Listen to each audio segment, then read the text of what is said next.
Hello guys, welcome back to our daily current affair channel. I hope you all are doing well and be happy.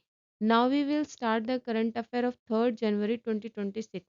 Question number first, which credit support scheme was made operational through the Jan Samarth portal from 1st December 2025 to assist Indian exporters?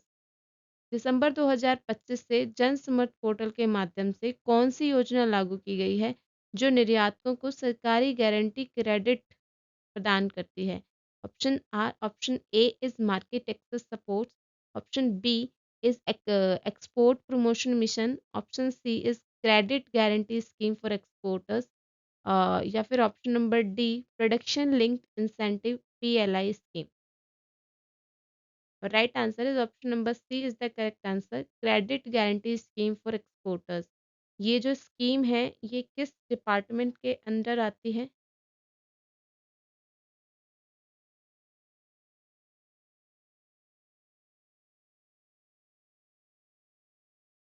Under department of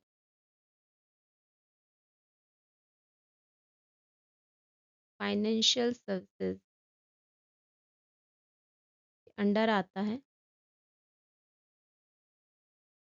ठीक है, जन समर्थ portal.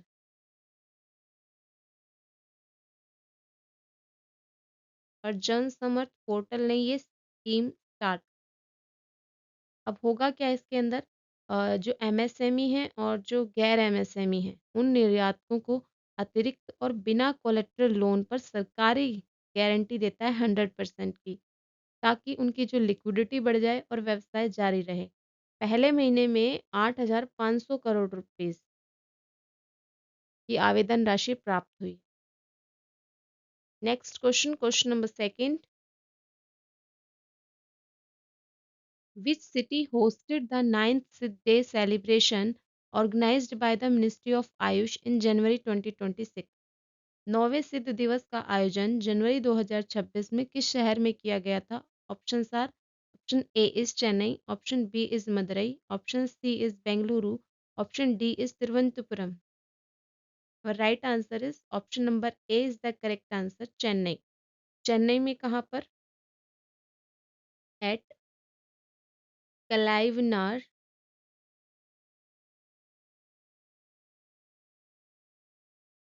Arangam, ये place का नाम है. कब किया गया है ये आयोजन? 3rd जनवरी को किया गया है. ठीक है, 3rd जनवरी को किया गया है, आपको याद रखना है. और ये जो सिद्ध डे होता है ये मनाया कब जाता है? पहले तो ये याद देख लेते हैं कि किसकी एनिवर्सरी, बर्थ एनिवर्सरी पर मनाया जाता है. सिग्निफिकेंस क्या है? क्या सेलिब्रेट किया जाता है द बर्थ एनिवर्सरी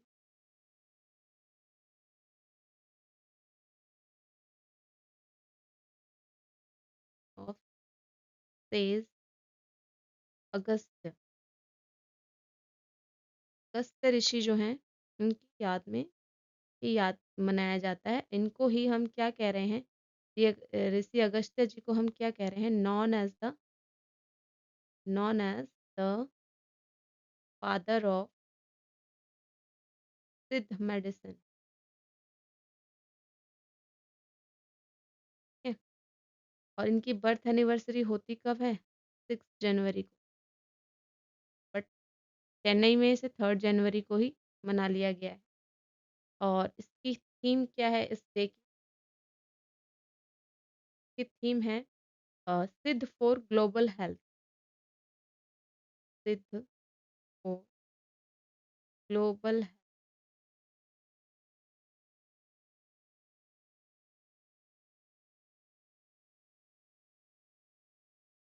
और ये जो भारत का प्राचीन चिकित्सा पद्धति है उसको वैश्विक स्तर पर महत्व को दर्शाना चाहता है ये.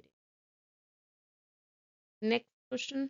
और अच्छा, एक क्वेश्चन इसमें एक और बात याद रखने वाली है कि इसका आयोजन किसने स्टार्ट किया था?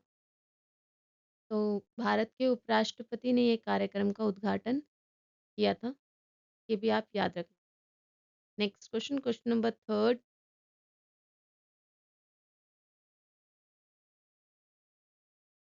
Which union minister released the 10th edition of the Indian Pharmacopoeia IP 2026 in New Delhi? जनवरी 2026 में भारतीय फार्माकोपिया आईपी 2026 की 10वीं संस्करण किसने जारी की है? Option are, option A is Shri Piyush Goyal, option B is Shri JP Nadda, option C is Shri Mansukh Mandaviya या option number D Shri Ashwini Vaishnaw. The correct answer is option number B is the correct answer, Shri JP Nadda. हाँ, ये कौन से मिनिस्ट्री इनके पास है? अंडर विच मिनिस्ट्री कौन सी है इनके पास? Family and health and family welfare. और एक और मिनिस्ट्री है इनके पास, फर्टिलाइजर। ये आपको इमेज में शो भी हो रहा हो, ठीक है। और इन्होंने क्या किया है इसमें, 121 जो हैं न्यू मोनोग्राफ शामिल किए हैं। और जैसे कि एंटी टेबी टीबी हो गया, एंटी डायबिटिक हो गया या एंटी कैंसर दवाएं, और साथ ही ब्लड कंपोनेंट पहली बार इनमें शामिल किए गए हैं। Next question, question number 4। Which state became the first in India to constitute its eighth state pay commission ahead of the expiry of the seventh pay commission? किस राज्य ने आठवीं राज्य वेतन आयोग का गठन किया सातवीं आयोग की अवधि समाप्त होने से पहले? Option are, option A is Tamil Nadu, option B is Karnataka, option C is Assam, option D is Maharashtra. और right answer is option number C is the correct answer, Assam. ये काम जो है 1 जनवरी से पहले ही हो गया। और यहाँ के सीएम कौन है जिन्होंने ये घोषणा की थी? तो ये हेमंत बिस्वा, हेमंत बिस्वा है पी। और यहाँ के ये हैं आपके हेमंत बिस्वा जी। और ये पूर्व सचिव जो है अध्यक्ष हैं, अध्यक्ष के रूप में कौन? तो यहाँ के पूर्व सचिव रहे हैं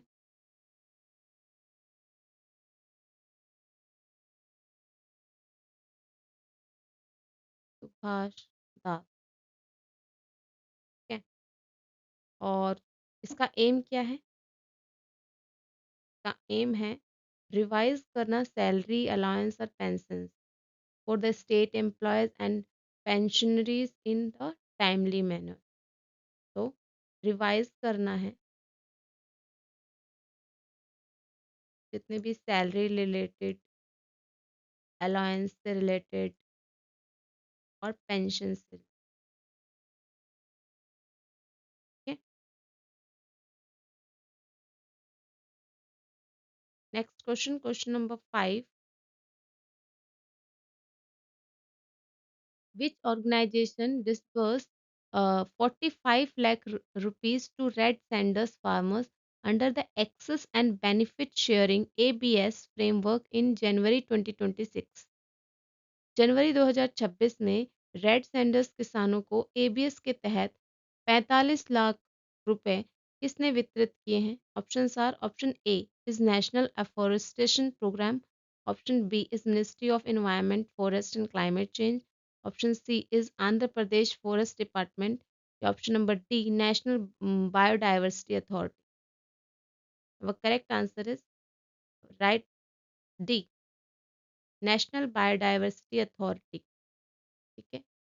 और इसे किया क्यों गया है? किसानों को, ताकि किसान जो हैं वो सतत खेती और संरक्षण के लिए प्रोत्साहित रहें और उनका डबल इनकम सोर्स उनको प्रदान किया जाए, ठीक है।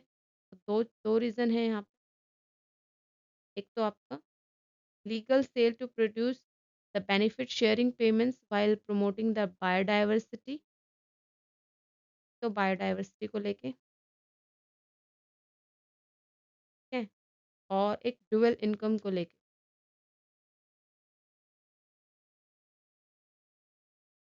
Next question, question number 6. Which nationwide service was launched by the BSNL to allow voice call over the Wi-Fi network across all telecom circles in India? पूरे भारत में वाईफाई नेटवर्क पर call करने की सुविधा किसने शुरू की है? Options are, option A is Bharat Fiber Plus, option B is voice over WiFi, option C 5G fixed wireless access या option D national roaming service. Our correct answer is option number B is the correct answer, voice over wifi, जिसे वो wifi भी बोलते हैं. ठीक है, ये BSNL ने स्टार्ट किया है, लॉन्च किया है, और जिससे ग्राहक जो होंगे वाईफाई पर कॉल कर सकते हैं और वही मोबाइल नंबर इस्तेमाल कर सकते हैं. यह ग्रामीण और दूरस्थ क्षेत्रों में नेटवर्क कनेक्टिविटी सुधारने के लिए किया गया बीएसएनएल के द्वारा एक कदम. Next question, question number 7. Which initiative was launched by the Ministry of Jal Shakti in December 2025 to access drinking water service delivery at the gram panchayat level?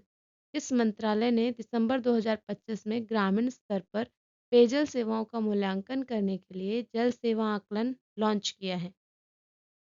Option are, option A is Har Ghar Jal survey, option B is जल Seva Aakalan, option C is Jal Jeevan review, option D is Gram Jal dashboard. The correct answer is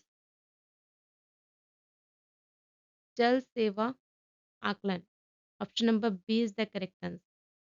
ठीक है, और जल सेवा आकलन जो है एक digital self को असेस करने के लिए, सेल्फ असेसमेंट के लिए है. ठीक है, और ग्राम पंचायत द्वारा संचालित किया जाता है, बाय ग्राम panchayat.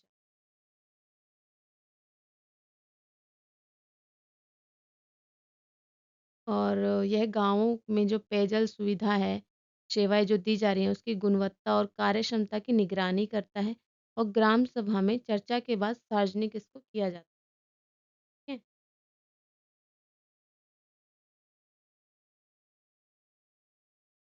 Next question, question number 8.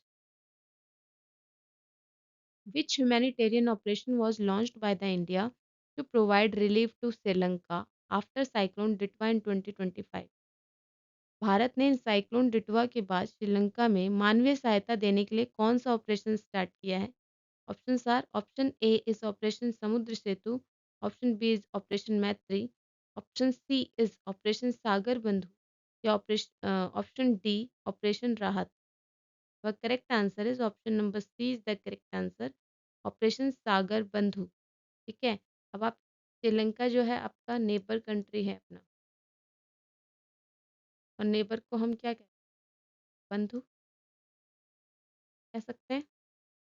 इसी से आप याद रख सकते हैं कि ऑपरेशन सागर बंधु श्रीलंका को एक ह्यूमैनिटेरियन हेल्प के लिए प्रोवाइड किया गया है, स्टार्ट किया गया ऑपरेशन है. ठीक है, और इसमें होगा क्या, इसमें कौन कौन शामिल है, मतलब किस किसने सहायता की है? तो आपकी नेवी ने, इंडिया की नेवी और एयर, जिसको भी आप याद रखें. ऑपरेशन सागर बंधु के तहत भारतीय नौसेना और वायुसेना ने श्रीलंका में जो भोजन है, फूड रिलेटेड दवाएं, फूड, मेडिसिन, है ना, और जो बचाव और राहत की जितनी भी सामग्रियां हैं वो वहाँ पे प्रदान की हैं. और यह ऑपरेशन जो है वो कॉपरेशन और आपदा प्रबंधन में भारत की भूमिका को दर्शाता है. आई थिंक ये हमारा लास्ट ही क्वेश्चन है आज का. ये है आपके वन लाइनर रिकैप. ये इंग्लिश में है एज यूजल, और ये आपके हिंदी में है. ठीक, आप इसको 5 मिनट लगा के आज की आज रिवाइज कर लेंगे. I hope if this video is helpful for any exam to you, and then you can like, share, subscribe and comment also. Thank you so much for watching this video.